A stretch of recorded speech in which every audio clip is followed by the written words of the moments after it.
So science tells us that the universe is a waveform. What does that really mean? How does it impact us? Isn't it rather like the fish living in the ocean not realizing that they're surrounded by water? It's just their common everyday medium, and yet it looks like quite a different medium to us from the outside. Well, Johnathan Goldman's here, the world-renowned sound healer, to tell us about his experience using sound as therapy, understanding and utilizing this concept that the universe is a waveform, that we live in an ocean of vibration. We may not see it, but we certainly feel it, are impacted by it, and can use it for some healing and life-enhancing benefits. Johnathan joins us from Colorado. Hi there, how are you? I am great, Laura. How are you? Good. And what you answered a call to healing. You answered a call to use sound for that healing. How did that call come to you originally? It's a bit of an interesting story in the fact that I was playing lead guitar in a rock and roll band very, very late in the 1970s and perhaps even the early 80s, as I recall. Might have been about 1980, 81. And I was on stage and I looked out. And I became aware that the music that I was creating was helping induce an ambiance of negativity and violence. Now, no question that in this club there was alcohol and all sorts of other substances that were being imbibed that were helping people definitely get into a negative state, but I also realized that the music that I was creating was definitely amplifying this. And, this may not be a huge, oh wow revelation at this point in time and space, but please understand I was about 30 years old and I've been playing professionally since I was about 15, so I'd spent many, many, many days and nights in front of audiences. And I never had that thought. Mm-hmm. In the Jewish tradition, there's a holiday called Passover, and in it you ask something called the 4 questions. And one of the questions is, why is this night different than every other night? And for me, I asked that, why that particular night did I have that experience of looking out and thinking, gee, this music is doing something that isn't really beneficial, and I wonder if music could be used to make people feel good. The concept of actually healing with sound followed about perhaps a few days after that in terms of, gee, I wonder if music could be used to make people not only feel good, but to eliminate disease, etc. But that one night I had that one revelation, and it changed my world. And I like to say it's, that the light of God struck me that night when I was on stage, because something happened. So do you think that the political conservatives who say, gosh, all this violence and music and the lyrics and the movies that depict violence are actually harming society? Where do you stand on that position?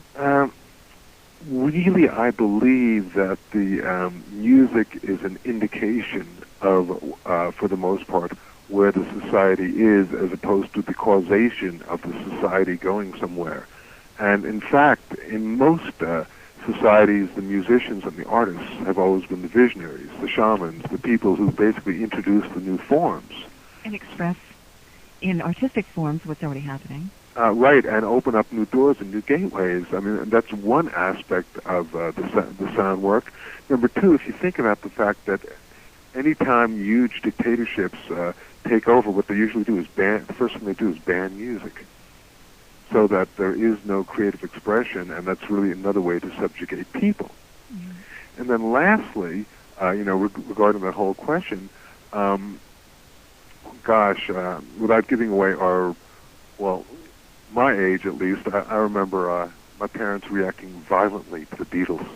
Violently, the Beatles, these guys were the scourge, and before that there was Elvis, and these people were all agents of the dark force of the devil and all that stuff. And if you think about it, the Beatles created some of the most luminescent, light-filled sounds available. All you need is love. They did, and the lyrics to go with it. Yeah, and the intention and the energy. So I think for the people who are pointing the fingers at this, we also must remember that particularly young people who are in their teens, their whole hormonal output is very, very different than people maybe in their 30s, 40s, etc. And they have a lot more energy, and they need to resonate with really more of a fire type of music that's very, very fiery. and it, if you like, helps them to really, really. I have a young son, and he'll be listening to some really pretty intense music. When I say intense music, it's something that I would put on, and it would sort of get me shaking. And he sits there and says, "This makes me feel peaceful." Interesting. Because his nervous system is different than mine. It's counteracting something that's going on with him. Yeah. Well, look at the Prince of Darkness, Ozzy, and then look at if you've watched the Osbournes on television. He's just a loving, cuddly dad, So yeah, and my only the music and the person between. Sadly, he probably took enough things that his nervous system has got, some issues. But outside of that, yes, indeed, he is a loving dad. It's an interesting phenomenon. I mean, would you want your kid to listen to satanic rock music and those kinds of lyrics and that kind of vibration, knowing, as you know, how sound can affect one's physiology, though? Truthfully? Yeah. No. Okay. I'll tell you why. Okay.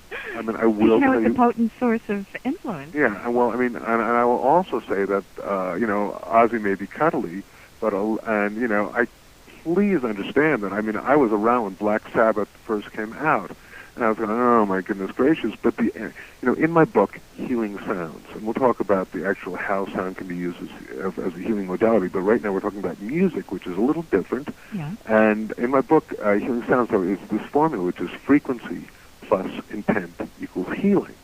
In other words, the energy behind the sound really affects the sound. And you do find that with, a lot of what I call kill-die rock and roll, the satanic stuff, sometimes it's done tongue-in-cheek, and when it is, it's pretty harmless. And sometimes it isn't. And when it's not, your body picks this up, your nervous system picks this up, your auric field picks this up. I agree. And it's a bit damaging. So, sometimes I think that people, stepped in certain pathways, got their feet wet, it kind of scared them, and they ran back, and now they're, bowing before all sorts of other, light energy things, because what they created back then may have been a little darker than what they wanted to do.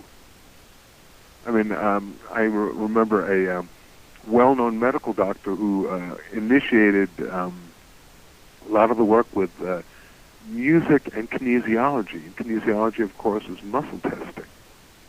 And he found that some of this music particularly was really, really not good. That he could use kinesiology and find out that it really was used to try to control people and take away their energy. And I really concur and believe that that's very, very true. So I'm not saying at all that it's the specific music. I'm saying it's the person and the song and the energy of that particular thing. Does that make sense? Well, indeed it does. If the music is a conveyor belt for positive intent, good music, then music could also be used for ill intent. Then what does the society do? You can't ban this stuff, because then you ban freedom of expression and this one person's judgment and all of this. Sure. You wonder, you look at ancient societies and you go, okay, why is the Egyptian art all the same? Where was their freedom of expression? Where did they step outside their strict parameters and express themselves freely? You wonder how this issue was handled in ancient societies. Well, and you're just bringing up something brand new, which is that, yesterday was an interesting day for me, but I had brand new equipment installed into my recording studio, and it really made me realize how a lot of the home studio work. Now almost anybody with a computer can start creating songs. Mm-hmm. And probably back in the ancient Egyptian times, it took a little bit of art form to be able to sit there with a either working with cuneiform or sitting there with a chisel doing hieroglyphs. A little more difficult.